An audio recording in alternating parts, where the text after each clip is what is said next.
Hello student, कैसे हो आप सभी? आई होप बहुत अच्छे होंगे, बहुत ही अच्छे होने चाहिए।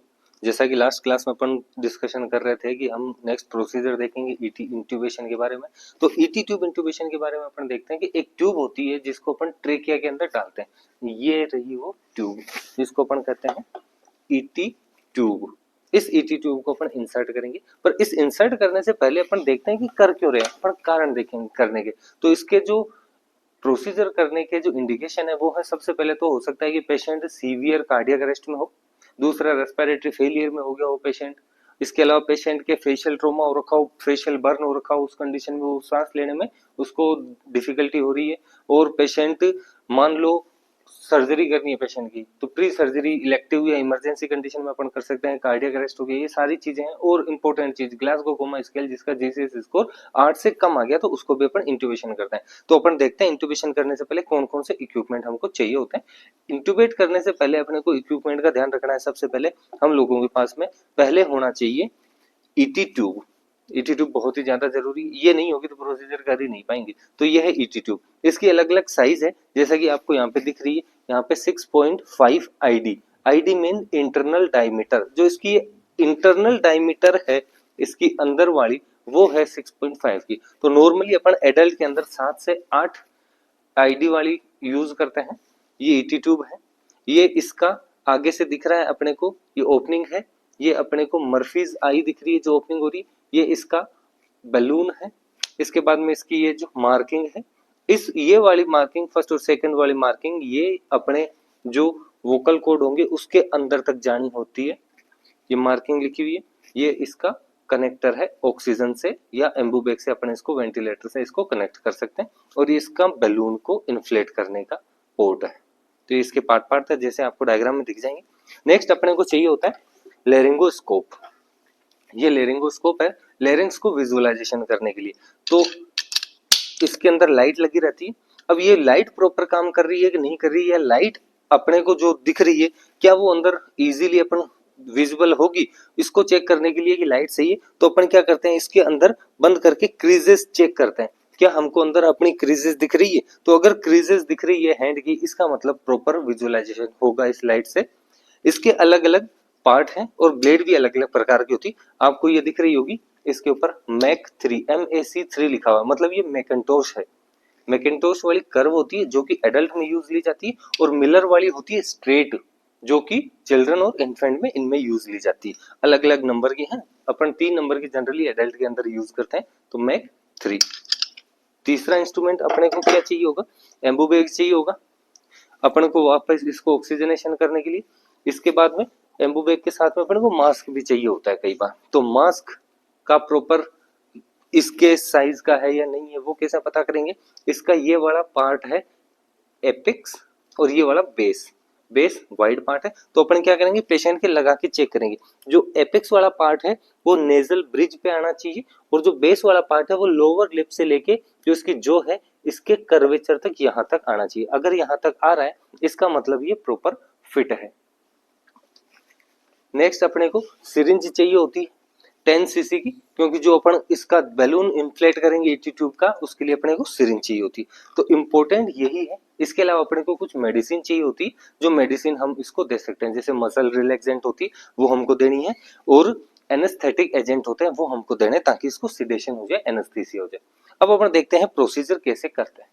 प्रोसीजर करने के लिए सबसे पहले अपन इसको स्निफिंग पोजीशन देंगे पेशेंट को। पेशेंट को स्निफिंग पोजीशन देने के बाद में अपन क्या करेंगे, होगा क्या, इससे जो इसका ओरल, लेरिंजियल और फेरिंजियल जो एक्सिस है वो इक्वल हो जाएगा, सेम एक्सिस एक जैसा हो जाएगा, ताकि इजीली अपन इसको विजुअलाइजेशन कर सके, विजुअलाइजेशन प्रॉपर हो जाएगा। इसके अंदर जब पेशेंट की पोजीशन रहेगी वो रहेगी अपना जो जो हेल्थ केयर वर्कर है, डॉक्टर्स हैं, उनके अम्बिलिकल के लेवल पे इसका हेड रखना है, ताकि प्रॉपर अपन विजुअलाइजेशन कर सकें। तो हेड होगी पेशेंट का वो अम्बिलिकस के बराबर में होना चाहिए। उसके बाद में हम क्या करते हैं, हम लेरिंगोस्कोप लेते हैं। लेरिंगोस्कोप से हम क्या करेंगे, इसको नॉन डोमिनेट हैंड से अपन होल्ड करते हैं। ओरल कैविटी मान लो अनकॉन्शियस है, उस कंडीशन में हम क्या करेंगे, पेशेंट के हेड को नीचे की तरफ करेंगे, अपन इन फिंगर से पेशेंट का मुंह ओपन करेंगे, और ओपन करने के बाद में नॉन डोमिनेंट हैंड से हम ये हमारा जो लेरिंगोस्कोप है, इसको लेरिंगोस्कोप को इसकी जो टंग है राइट साइड की टंग से हम इसको थोड़ा सा डिप्रेस करते हैं, और डिप्रेस करने के बाद में थोड़ा सा एलिवेट करते हैं, तो हमको वहां पे दिखता है एपिग्लोटिस, और एपिग्लोटिस के बाद में हमको वहां पे अंदर दिखते हैं वोकल कॉर्ड।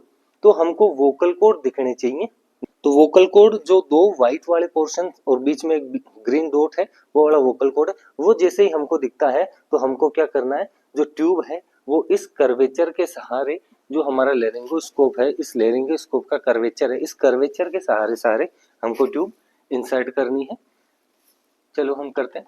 हाँ, इम्पोर्टेंट चीज, ये जो क्लास है वो सिर्फ प्रोसीजर समझने के लिए है, ना कि डायरेक्ट पेशेंट पे अप्लाई करने के लिए। पूरा का पूरा ग्लव्स पहना जाता है, मास्क का यूज किया जाता है, ये सिर्फ मैं आपको ऐसे ही टेक्निक बता रहा हूं। अभी हमने किया, हमको वोकल कॉर्ड दिखा, हमने एलिवेट किया, और हमने ये ट्यूब इंसर्ट करी। इंसर्ट करेंगे, इंसर्ट करने के बाद में रिमूव किया, और हम साइड में इसको रखेंगे। बैलून हमको इन्फ्लेट करना है,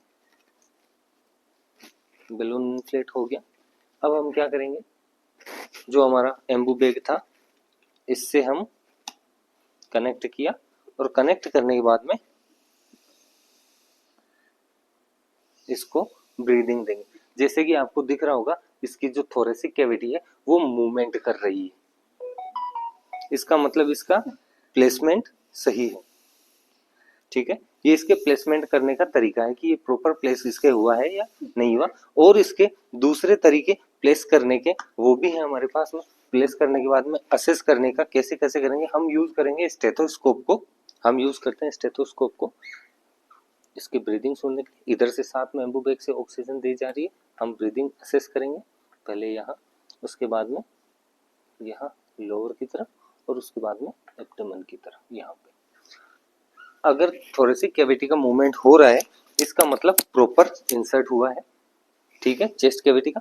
एब्डोमेन कैविटी के अंदर अगर अपने को साउंड का सुनाई दे रहा है, प्रोडक्शन हो रहा है, इसका मतलब वो ईसोफेगस के अंदर चला गया है। तो ये इसका प्रोसीजर था, कैसे कैसे हमको क्या करना है। आई होप प्रोसीजर समझ में आया होगा कि कैसे करेंगे, क्या करेंगे।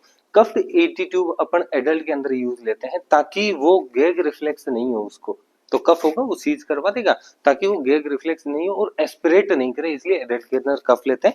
इसमें क्या करते हैं अपन, यहाँ पे साइड के अंदर इसको लेके होल्ड करने के लिए साइड में हम लेंगे, और एडल्ट के अंदर जो होता है वो हम 22 से लेके 23 सेंटीमीटर, जो यहाँ पे ये डायमीटर हमको दिख रही है, यहाँ तक लाने के बाद में हम इसको अटैच कर देते हैं। और जो एडल्ट फीमेल होती है उनके अंदर हम इसको 21 से 22 की जो सेंटीमीटर वाली डायमीटर है उसके पास में लगा हम इसको होल्ड कर देते हैं।